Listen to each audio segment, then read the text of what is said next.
the amount of praise that Mitch McConnell is heaping on Kyrsten Sinema, Yeah. and to some extent Joe Manchin, but really it's Kyrsten Sinema, is huge. And it was also, I guess, like, I mean, Sinema, she's feeling it right now. Yeah. Right. Yeah. I mean, she's feeling it. She has marshaled this, supposed bipartisan bill. She has done what, we've all said is like, is this really going to happen? They're going to get 10 Republican votes for this. And it's starting to appear like they will. Mm. And now she's out there saying, I'm not, 3.5 trillion. I'm not on board with that. I'm on board with the sort of broad strokes of a reconciliation bill, but not that number. She's telling Chuck Schumer, you better get your voting done soon, because I can't miss my vacation. Yeah. I don't know where she's going, a Burning Man or whatever it is. I don't know, but she's gonna do some improv. Yeah, I have no idea. But I mean, like, she is feeling it now, and one wonders if there's any, what it's going to take to, to, like, I mean, I wonder, like, does she, how on top of this is she from a political standpoint? Because I think she's making a lot of people angry. Yeah. And this is going to I mean, I haven't heard as, you don't hear this about, like, West Virginia. You're not hearing like every quarter saying we need to primary Joe Manchin. But Kyrsten Sinema is not in a red state. She's in a purple state. Yep. The vast majority of people who voted for her voted for Joe Biden. Yep.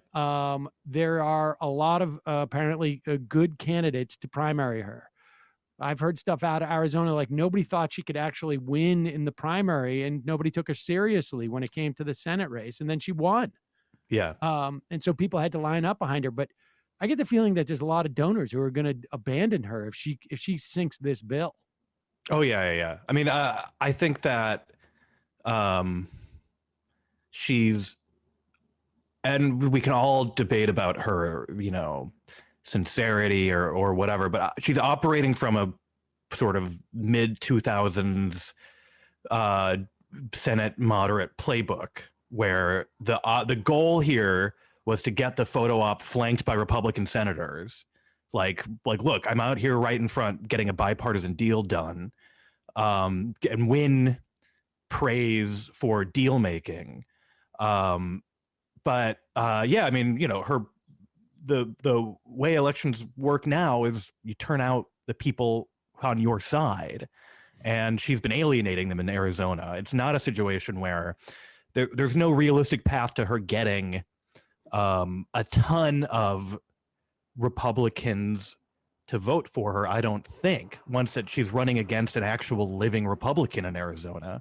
The people who are like, oh, I like her bipartisan moderateness are gonna, but I also want Republicans to be in charge. Like, they're gonna pick the Republican.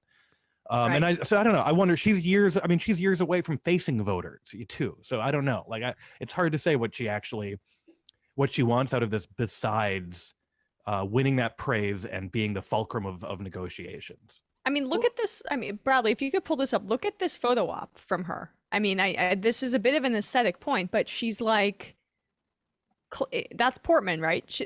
This is just so weird. This is a weird brand of, I mean, again, this is why I say big theater kid energy. What is he saying at that point? Like, everybody else seems to be laughing. It looks suggestive. It's almost as if he just said, like, incidentally, I'm going to, I stole Kristen's retirement fund, and everybody laughs, and she's like, wait, what?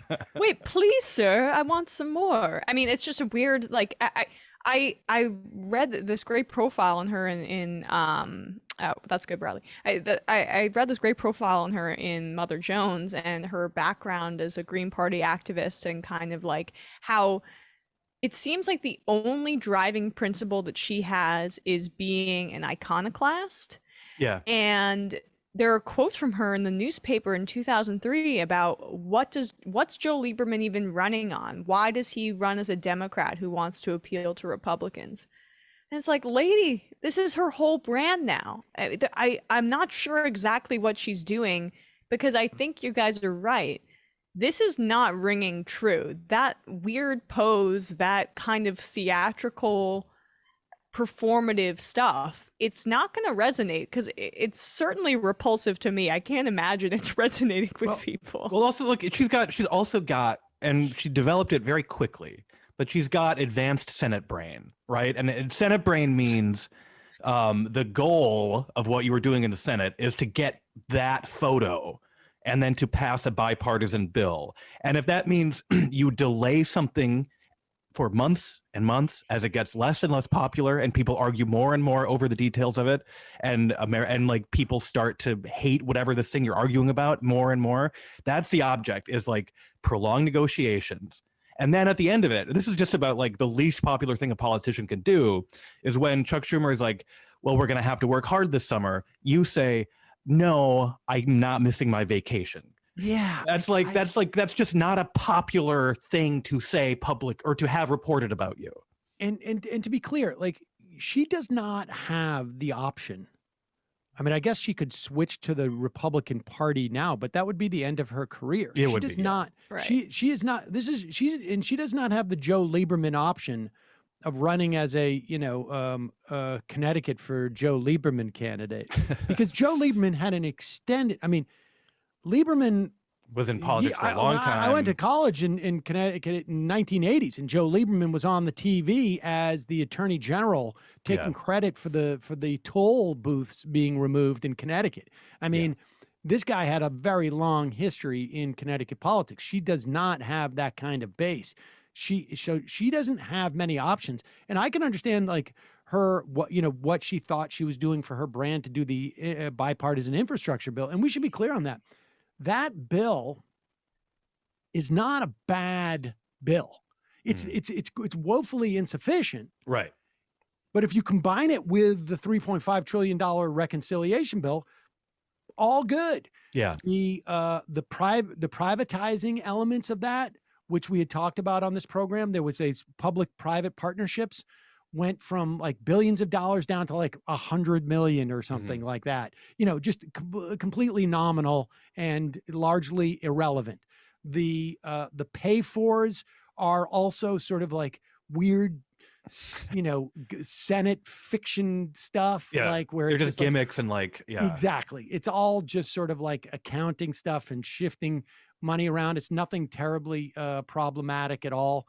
I mean, it's just like an insufficient, mediocre, not game changing, but certainly like, yeah, we'll take some funding for Amtrak. Yeah, we'll take some broadband. Yes, it will shore up some roads and this and that. Not a bad, bill. And I think to the Democrats' benefit to have passed a bipartisan thing, because the Republicans still have this liability of Donald Trump out there, and people can still vote against Donald Trump, even though they're doing the bipartisan thing. But the Democrats can brag like, we passed the first bipartisan legislation that has been passed in, whatever it is, 10 years or something. Yeah. And it would, broadly speaking, not true, but, the biggest bipartisan piece of legislation in 10 years.